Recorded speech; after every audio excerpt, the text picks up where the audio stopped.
प्रतिवर्ष अक्टोबर 1 वरिष्ठ नागरिक दिवस पालन करा किंतु ए वर्ष जेहेतु पूजा छुट्टी थिला तेणुक ओडिशा सारा 10 रे करा होची ए कार्यक्रम।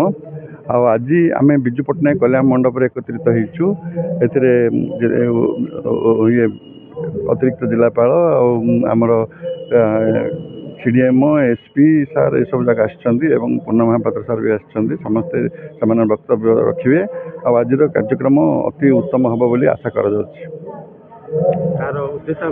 आर उद्देश्य हूँ वरिष्ठ नागरिक माने आज दुनिया रे बहुत प्रकार अधिकांश कह गले से अदरकारी बोली भाभी समाज तांको पारिवारिक जंजाल भितर से ये होती स्वास्थ्यगत हो शारीरिक हो कि मानसिक स्तर से आज संतुलित सबूर गोटे समाधान प्रति मन पकेबा एवं सचेतनता करवा आमर लक्ष्य थिला।